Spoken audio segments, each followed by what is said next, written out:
हे hi welcome. सो पिछली video में हमने देखा था basic structure of a hard disc. अब हम कुछ क्वेश्चंस ट्राई करेंगे। ये पूछा गया था गेट 2007 में।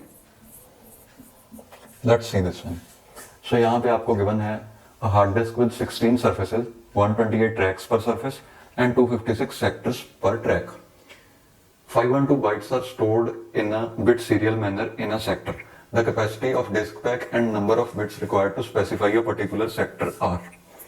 तो यहाँ पे हमें एक तो ढूंढना है number of bits required to address one sector, यानी कि अगर हमें टोटल नंबर ऑफ सेक्टर्स पता लग जाए तो हम नंबर ऑफ बिट्स रिक्वायर्ड ढूंढ लेंगे। मींस ये बहुत इजी क्वेश्चन है, 30 सेकंड से ज्यादा आपको नहीं लगेंगे। Let's find out total number of sectors. 16 surfaces हैं, एक सरफेस पे आपको गिवन है 128 ट्रैक्स हैं, तो 16 पे कितने हो जाएंगे इंटू 128, यानी कि इतने हमारे पास ट्रैक्स आ गए।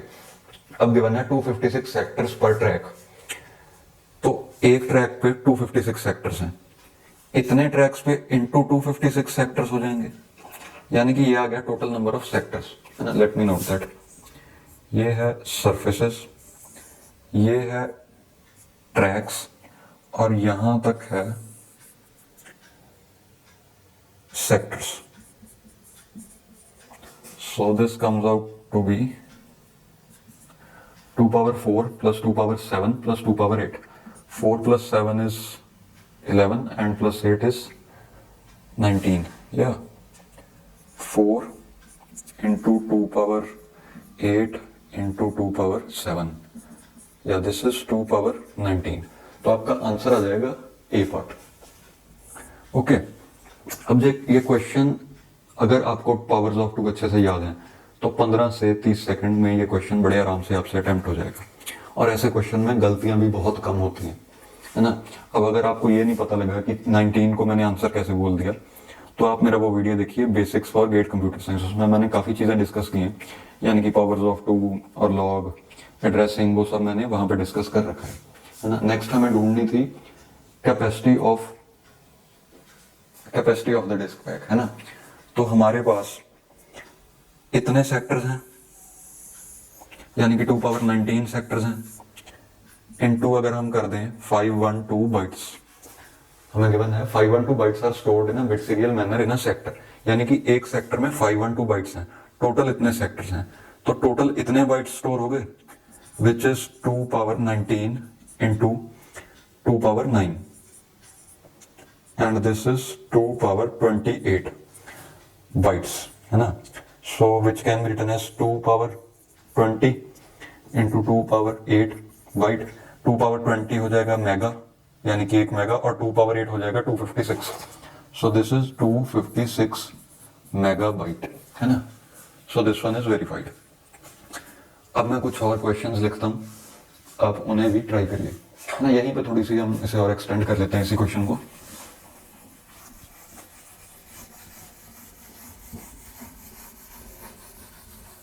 लेट्स से आपको सरफेसेस गिवन थे 32, ट्रैक्स एक सरफेस पे हैं 64 सरफेसेस, ये हैं ट्रैक्स, और 512 सेक्टर्स पर ट्रैक, है ना। So this is number of surfaces, this is number of tracks per surface, this is number of sectors per track, है ना। सेम क्वेश्चन अगर हम यहां पे ट्राई करें तो टोटल नंबर ऑफ सेक्टर्स कितना आ जाएगा, 2 power 5 into 2 power 6 into 2 power 9.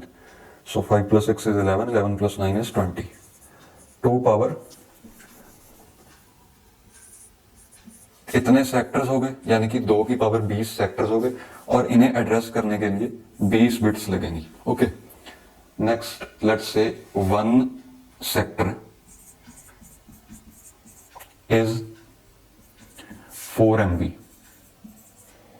तो टोटल कितना डाटा हम अपनी हार्ड डिस्क में स्टोर कर सकते हैं। सो it will B 2 power 20 into 4 MB। Okay, so this will be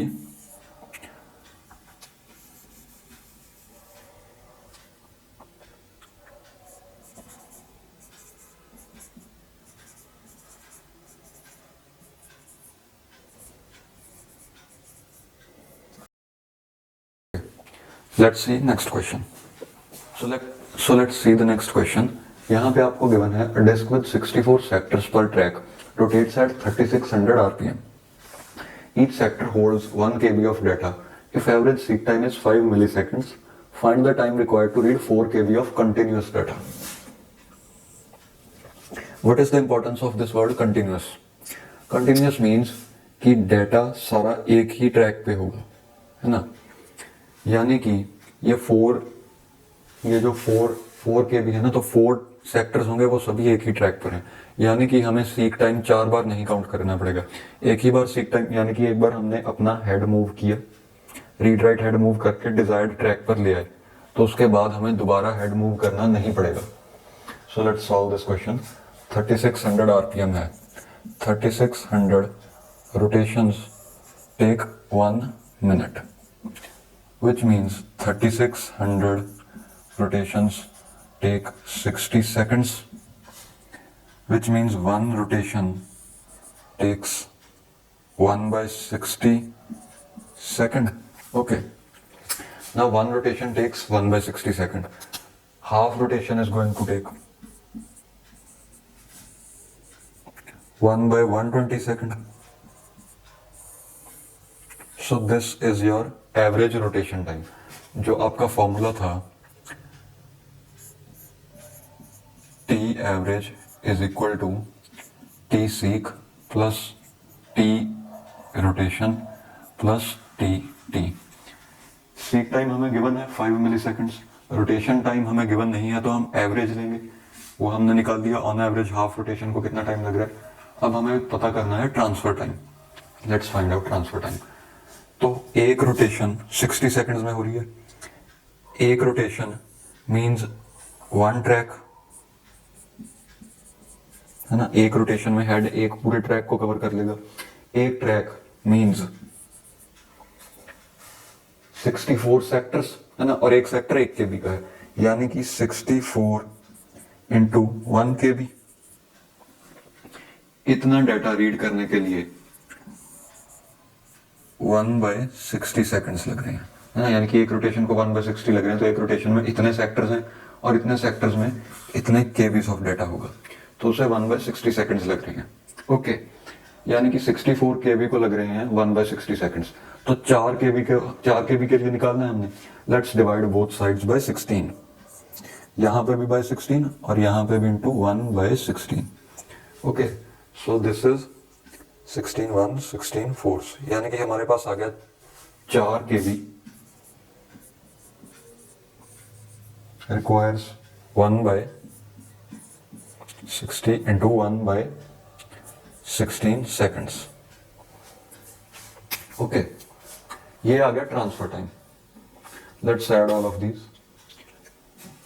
seek time हमारे पास है 5 millisecond plus rotation, average rotation time हमारे पास है 1/120 सेकंड, एंड ट्रांसफर टाइम हमारा है 1/60 into 1/16 second. So let me calculate it. 1 divided by 120 is 8.3 into 10 raised to the power -3 second. And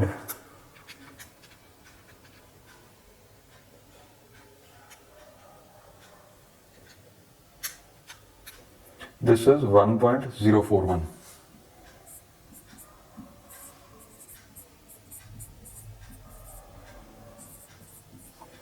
So ये बन जाएगा मिली second और ये भी बन जाएगा मिली second. Now you can add these 5 plus 8.3 plus 1.04. Okay, this is 13.33 plus 1.04, which is 14.37, I guess. है ना, वो आप कैलकुलेट कर लेना. Okay, I'll note the next question. See you there. So guys, I've noted down the next question. It's a GATE 2015 question, I guess from set 1. Let's see it.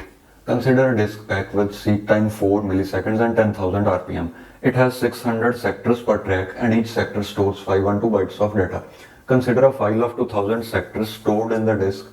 Assume that every sector necessitates a seek and average rotational latency for accessing a sector is half of one rotation, is half the time of one rotation. The time in milliseconds required to read the entire file is.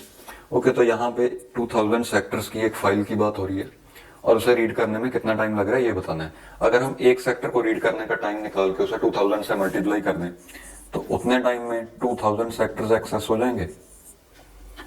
यानी कि ऐसा मैं multiply क्यों कर रहा हूं यहाँ पे, बिकॉज हर सेक्टर के लिए हमें अलग से सीक टाइम लगेगा और अलग से रोटेशनल लेटेंसी लगेगी, जो कि क्वेश्चन में गिवन है. अगर सीक टाइम और रोटेशनल लेटेंसी एक ही बार लगनी होती तो हम उसे ऐड कर देते, बट क्योंकि वो हर सेक्टर के लिए बार बार लगेगी, so we have to multiply it by 2000 ना. 2000 into seek time plus rotational time plus access time, access time और transfer time. So seek time हमें गिवन है 4 मिलीसेकंड्स.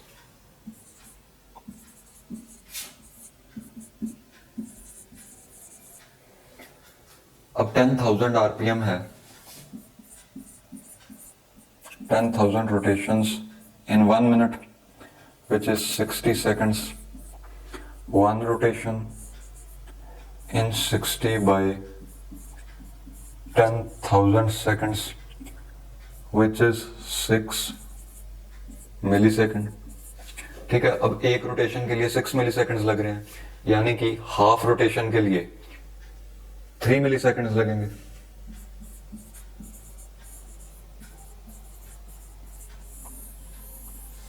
तो हम यहां पे ऐड करेंगे 3.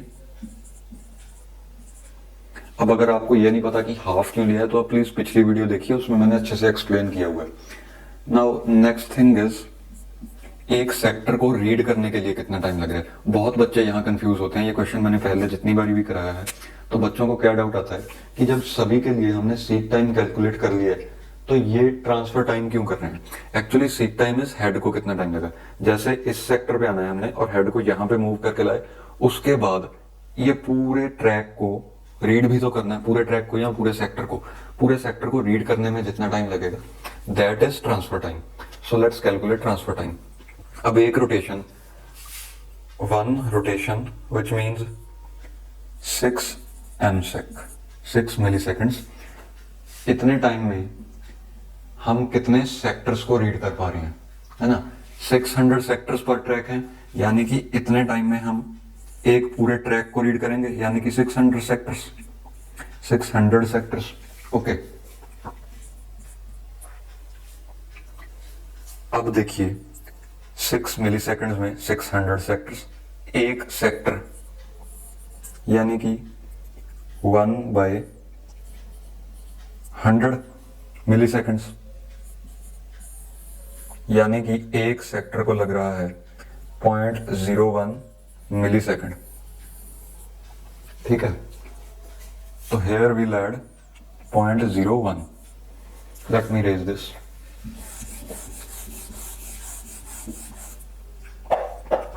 इसे आप सॉल्व करेंगे, so it will be 2000 times 7.01 millisecond which is